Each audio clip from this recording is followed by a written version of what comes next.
Hello, everyone. I'm assuming all of you can hear and listen to me. Probably too late to ask anyway. It's for 3 weeks too late. Welcome to this talk. It's going to be a different experience altogether for me and for you. To me, it feels more like a time capsule where you're probably opening up this thing of a message from me, probably when everything's just gone away and the doomsday clock has struck midnight. You've all survived, and I'm here to impart some kind of wisdom that will help you survive for the next couple of centuries. Feels like that. Anyway, uh, uh, off the beaten path, this is going to be my talk focused on observability. A caveat over here: I presented this talk in 2019 BC before COVID. Some aspects had to be tweaked to account for a different reality we are in today, and some other aspects I'll mention as the talk proceeds. So there are some things I still assume we will be able to get back to normal with over a period of time, and we should keep those aspects into account. Um, think I should address the elephant in this virtual room about the meaning of observability. It seems like every time we have uh, uh, a new word, it caters to a newer generation. And it certainly feels like that with observability, especially when we've always been used to terms like monitoring and alerting. And let me start by saying that you are not alone. It um, it feels like there's new words every time. But if you look at the trend for the word observability over a period of time, you will notice that it is being pretty much in use in sciences and in engineering over a longer period of time, at least since the early 2000s. However, within our DevOps world and in SRE culture, it has been there since the past 4 or 5 years, so fairly recent, but as a phenomenon, it is definitely there. It's not something new. It's just that it's picking up more steam recently. Set some context for the next 20 to 30 minutes for this talk. I wanted to ground everybody on what I think of observability for my talk. And for me, observability is monitoring, which includes alerting as well. And it is about debugging as well. When I think about debugging, I talk about distributed tracing and log aggregation. There are some aspects of testing that can be included within the overall scope of observability. And of course, insights that you can glean from large level data analysis. All of this, in my opinion, is observability. In short, what I'm trying to say is that observability is a superset and monitoring is is a part of it.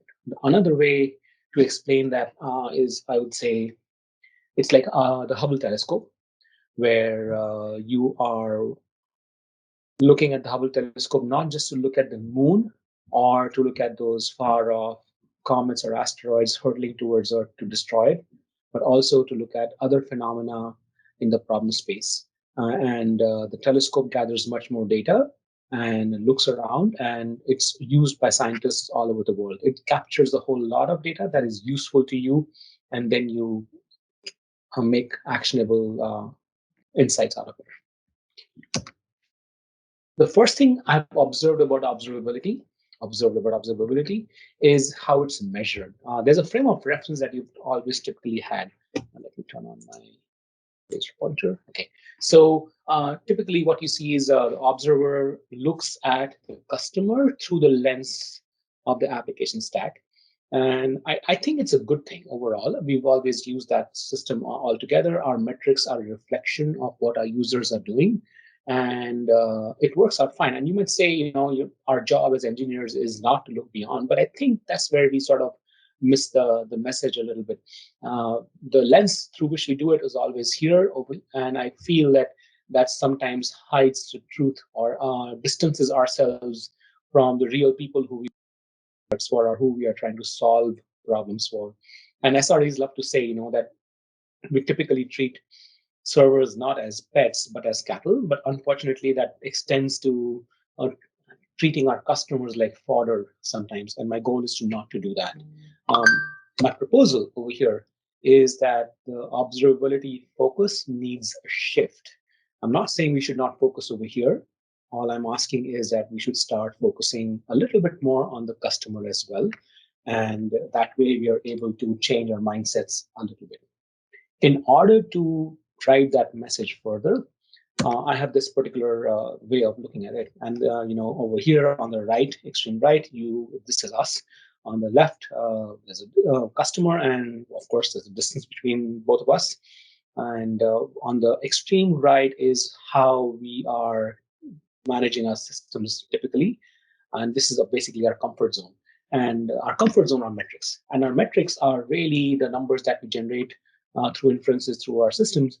And we love these. And we are obsessed with the 99.999 percentile, the number of nines in our availability, or percentiles like 75th or 95th. And we've always talked about them in those aspects. If not those, we start talking about business metrics, and we talk about MAUs and DAOs, and we try to look at our customers over here through the lenses of these metrics. Not that they're not right, but those are another way of doing observability, which the furthest out is my hypothesis.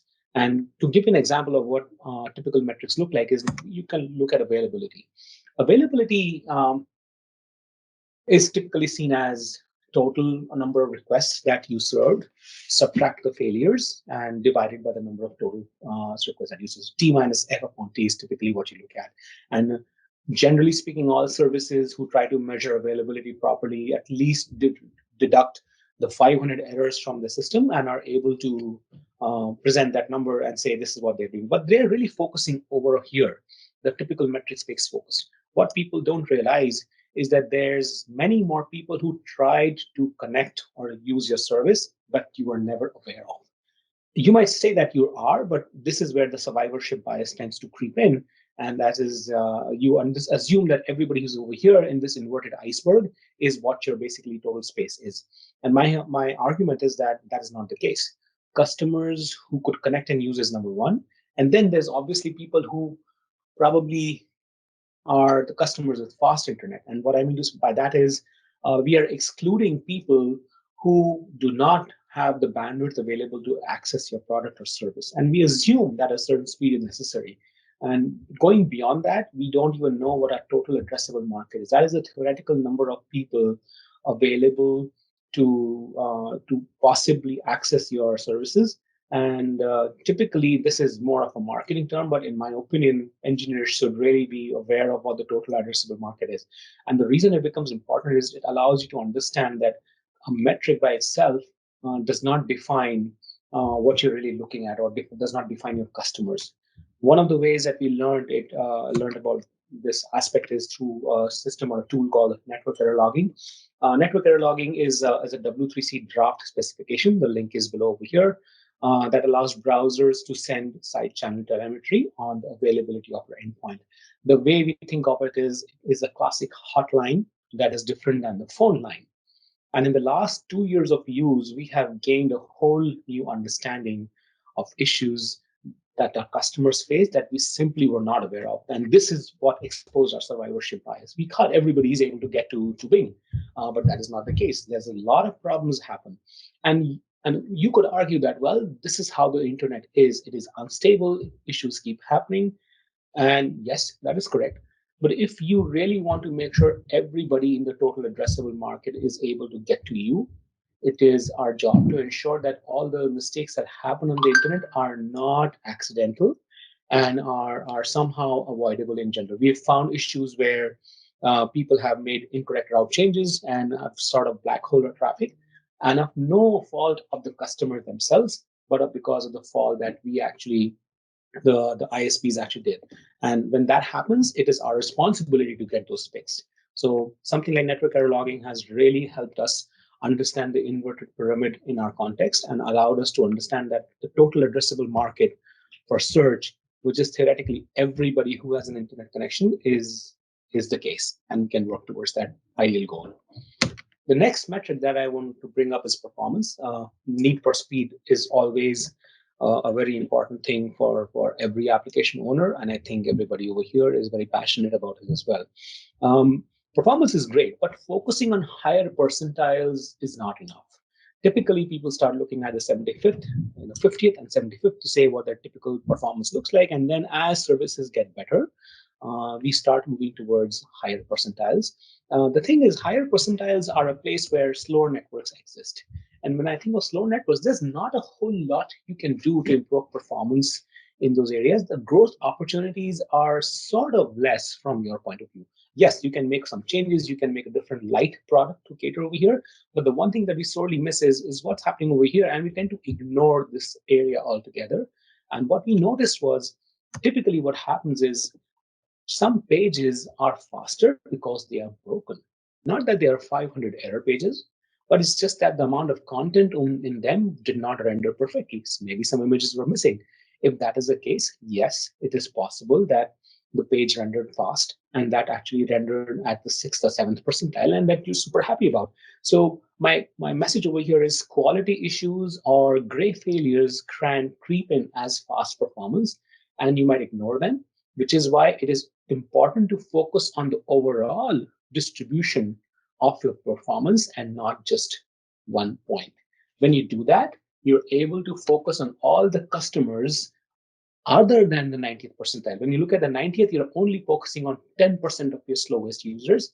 What about the 90% that made it to your website who actually you think are getting the fast performance you expect them to? Maybe not. This allows you to look in a pretty much holistic manner. So that was about metrics.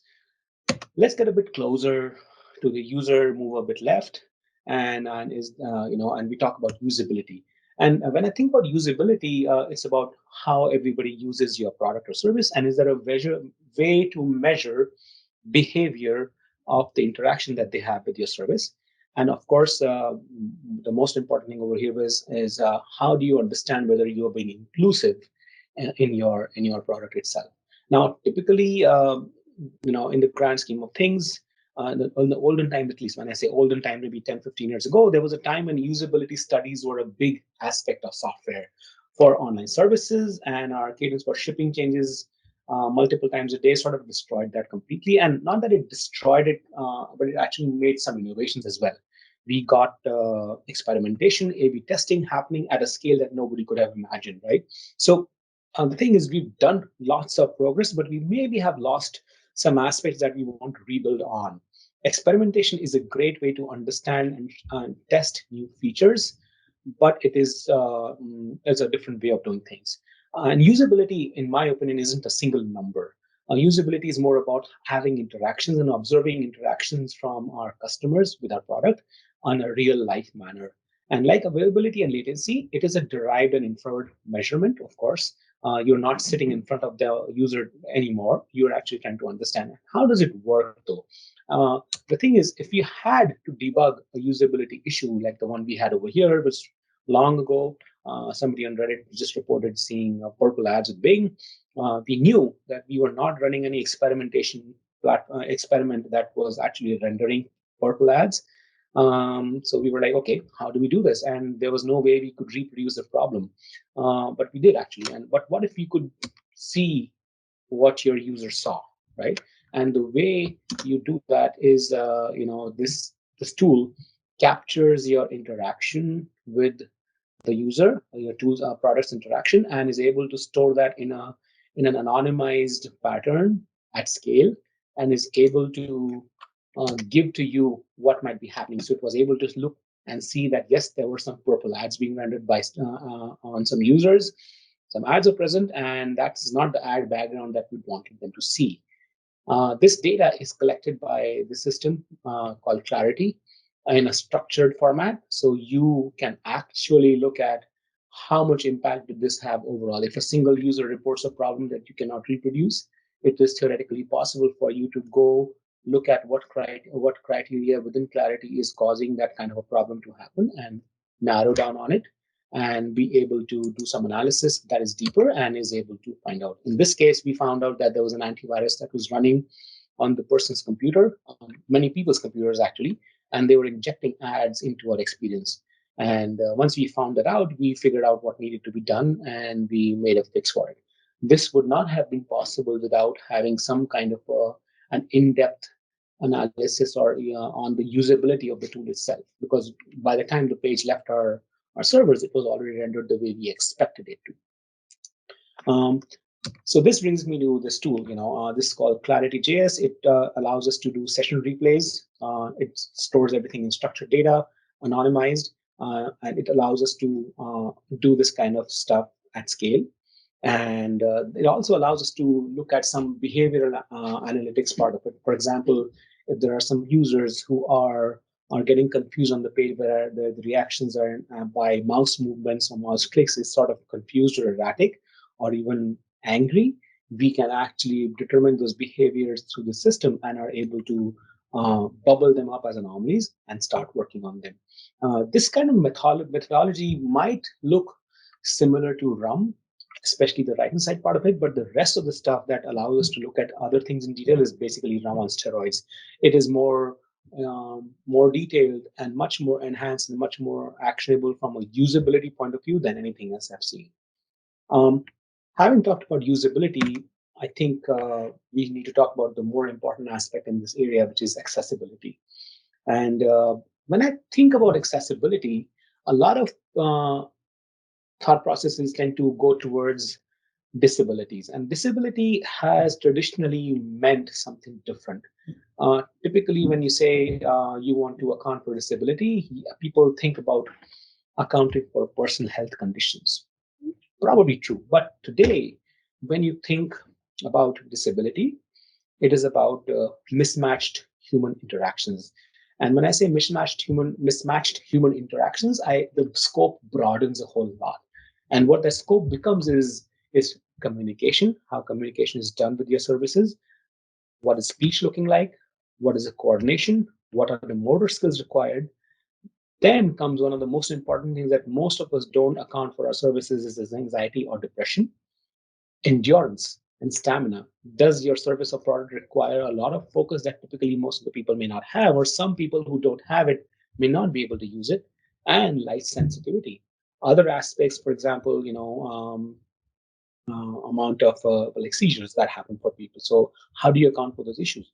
And typically, what happens is these problems are ignored or are default system that nobody thinks about too much. But in times of COVID, it has taken a whole different turn. Workers with disabilities are disproportionately impacted by the way things are. And what that means is if your service or product is helping a breadwinner in a family do certain things and they have a disability, you may be actually hurting the economy indirectly without even knowing about it. So the reason accessibility becomes important is that it serves the people around you and it needs more work than anybody else. One of the things I like to call out is there are more than 1 billion people on this planet who have some form of disability or the other. So if you focus on accessibility, it is not a narrow slice of users you're trying to optimize for. It is a large chunk of the people around us. We may not see those right in our faces, but we have to understand that maybe when we meet 1 of every 7 person actually has something like that. In order to make progress in accessibility, you need to be an ally. And the way you can be an ally is by adapting to certain standards that have been set and making sure that your systems are actually geared towards um, making them operational. So typical standards are linked below, but one of the things that you need to make sure is that the products are perceivable. That is, there are captions. Of course, I'm sure there's a caption over here right now on this talk somewhere, and you're able to read it. There are pre-recorded versions. This is pre-recorded only for a change, but otherwise, typically we have pre-recorded sessions, not because so that we can have it for history. That's one of the reasons. But the other is people can actually watch the talk at a slower speed if needed. Then there's sign language. That's obviously there. You've seen governors make their talks these days. Almost everybody has a sign language um, availability on all their broadcasts. Then the other part that is more interesting from our point of view is a programmatic determination of information relationships. Like if you were to give a text to speech reader your product, how would a text to speech reader go through your system and make sense to somebody who's not able to look at your page and just read through it? Have you thought about that? So you need to make your products perceivable. Then comes operability. Operability is that where you don't need somebody to use a mouse and a keyboard all the time. Can it be done just by a keyboard altogether? right? The other is time adjustable. If it's temporal content, if it's an audio or a video, are you providing a slider for people or some kind of a speed dial to people to allow them to make things go slow or fast, whichever way that goes. And then we have to account for seizures. One of the things that we forget is number of flashes that can happen in a second, right? More than three is considered to be dangerous to some segments of people. So are you keeping into account for those things? Understandability. Understandability is the default language understood by you? And is it understood by everybody else? And is that language exposed enough that when it needs to be translated to another language that you may not be catering to, can that be done by a generic fashion? And the last but not the least is obviously making your system robust. And when I say making it robust, is making it future proof so that all accessibility and assistive technologies are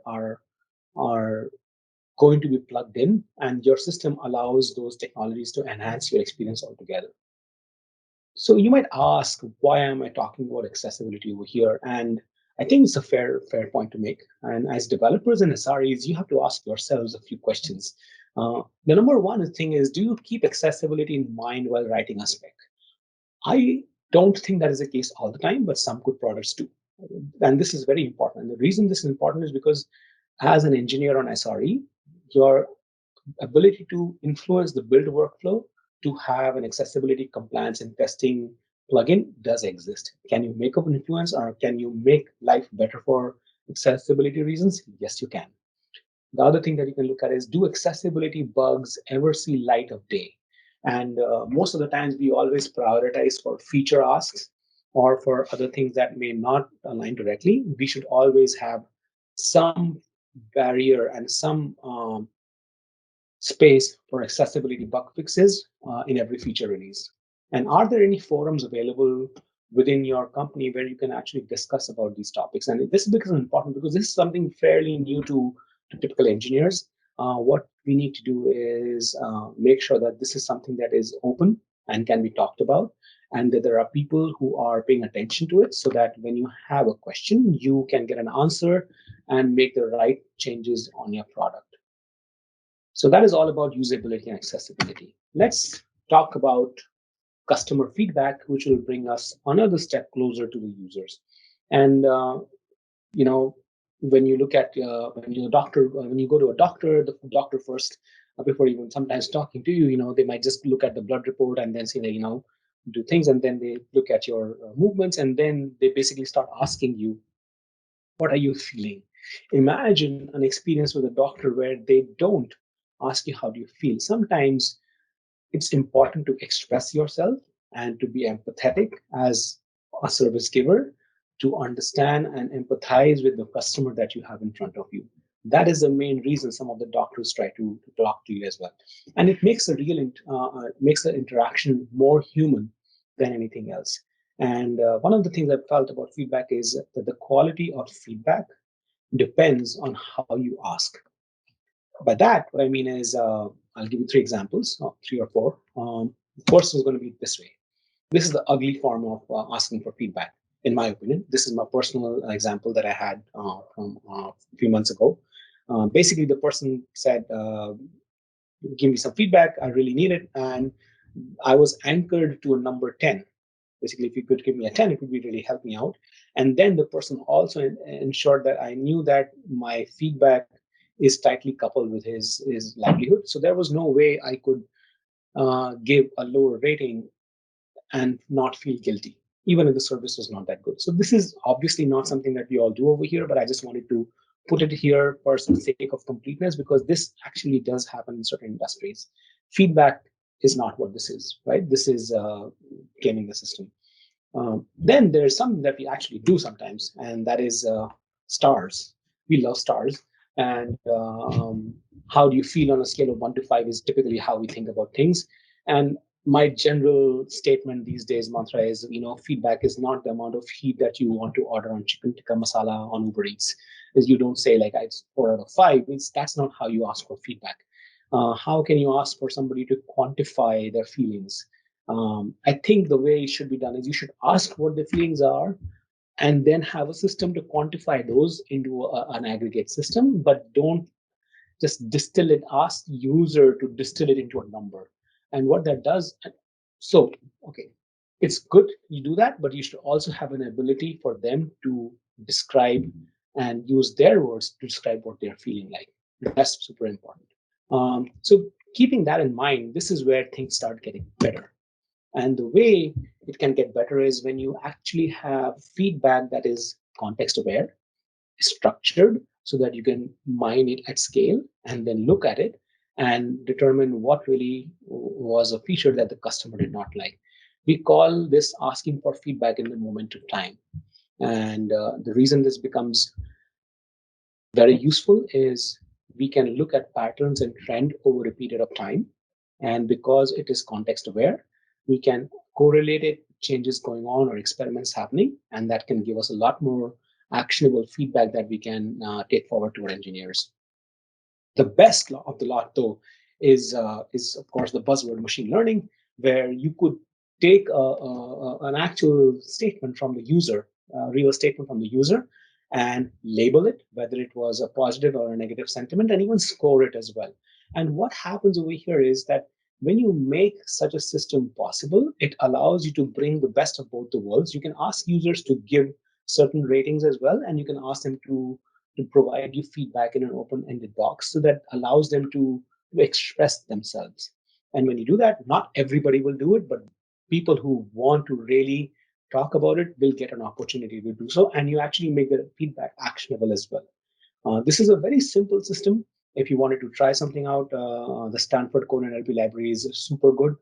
This baseline one is surprisingly great without any additions as to what we did. If you wanted to try this out, I highly recommend this. So to recap, I would say a good feedback system is context aware, is accessible, and it's proactive. And proactive is something I have not touched upon before. So let me talk about that. When I say the system, feedback system is proactive, is that it's not hidden. Feedback is not hidden underneath a bunch of hamburger menus for somebody to just dig it out so that you can write feedback. Proactive feedback means the system detects that this person appears through their actions to be confused or dissatisfied. Why don't I bring up a dialogue in front or some kind of an interface that allows them to express that, yes, this is indeed something bad that is happening. For example, if you're on a website and the person goes back and forth, or the number of clicks that are going on the page does not make sense, they're clustering around a certain place, that is where you begin to understand that there's time that some kind of feedback interface, or is everything okay, kind of an interface comes up. Capable of sentiment extraction, we've talked about.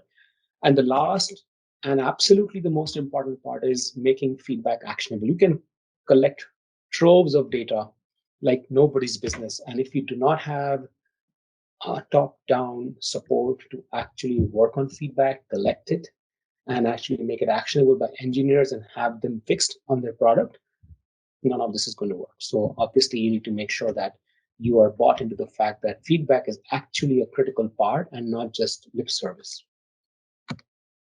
Almost there. Insider programs. So now we are totally out of our comfort zone of our systems. This is where we are on systems, architecture, numbers are over here. And by the time you get to the insider programs, you're actually going to deal with humans on the planet. You're not going to just deal with engineers and nerds all the time. You're actually probably going to interact through email and other systems with actual users who might tell you their names, who they are, what they're up to. So this starts with our goal to engage and not extinguish our users. And one of the top things that I've seen in our programs over here is the amount of insight that we get from here. And the reason insider programs work is that we have to understand the core psychology. Everybody wants to be cool. Everybody knows that they can contribute given an opportunity, right? Typically, the way the interaction goes on is like this. We are on a side of the table where we go talk to people, and this users on the other side.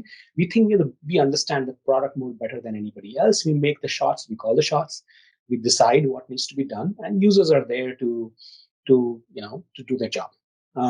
What we really want to propose through the insider program is something of this kind of a model where we sit with them. We work with our customers and not just for customers. That leads to magical changes in the way your thought process works as an engineer and also the actual product itself. It allows you to go beyond experimentation. Experimentation, in my opinion, is a defensive way of making sure things don't go bad because it holds the line. And that is a great thing to do. It is a must have. Sometimes what is important is when you're looking for innovation or breakthroughs, you do not know what's going to happen. And engineers or products experts sometimes may be hitting the wall because they just think of it day in and day out. Why don't you go ask around? Why don't you talk to users who actually use your product and have strong opinions about it? This is what helps engage customers who can tell you what your numbers cannot. The snapshot I have is for our COVID experience. The reason this has been such great experience and positively met by everybody around is because it has real feedback taken from users to make sure it delivers the right kind of messaging. So one of the things that you could ask, being all tech nerds, is isn't that dog fooding? And no, dog fooding is not an insider. Dog food is when you, as a producer, consumes the same product. That's dog fooding. We all dog food our systems, but insider programs don't do that. And to give an example, for example, think about it this way. Um, as a dog fooder for your own service, you never have to pay for your subscriptions or for your monthly fee. What happens is, so you never end up looking at the payment portal. You've never seen that. You don't know what the end-to-end life cycle for your subscription mechanism is, how your system gets expired, how does your subscription get expired, when does it get deleted, when does it not get deleted. All of those things you're not aware of. So as a typical insider, you would actually interact with engineers directly and tell them what goes well and what does not go well. The last part where you're exactly with the users is where I wanted to mention that, this is not COVID friendly. My hope is that this is going to happen soon, maybe end of next year. I don't know. Listening tours. And listening tours are very interesting. You think about it. Everybody who's going for elected offices, they do listening tours, but it's important for our services as well. We don't pay as much attention to them, unfortunately, but it does make a difference. And the reason that it makes a difference is we assume a lot of things. For example, if I were to ask you over here, how many of you would like to go visit a data center where your services run? A lot of you would raise your hands simply because you haven't seen a data center. When I say, how many of you would like to see your users? And you will say, well, they're sitting right next to me in this very conference because everybody's using your service. The problem is we all are clustered and are living in a bubble. We think in a very similar fashion. We do not represent our customers, frankly. And this is what we need to understand, that we are so near yet so far. We cannot get into our customer's shoes and assume that we're there. So we need to fix that. And the way to fix that is find opportunities for customers to meet engineers. And this feeling has to be mutual because engineers are people too. I mean, you think that users are a number, they're a single tick QPS or a request per second or a MAU or a DAO kind of an entity. And people think that engineers are basement borg dwellers writing code and doing the bidding of a CEO who just wants to earn billions, right? So I think there's a need to build a feeling of mutual respect and tolerance.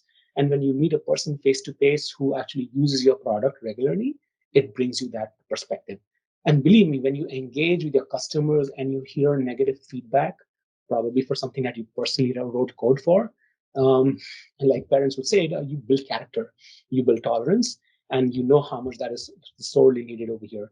And to interact with somebody just out of the blue, for example, on an airplane, hopefully that happens soon, you will be surprised by the amount of passion people have for the service that you created. It will make your just swell with pride and sometimes feel dejected as well. But the fact is, you talk to an actual customer, and then the amount of passion you will have to fix something will be different than when you look at a number and try to make something happen. So it's important.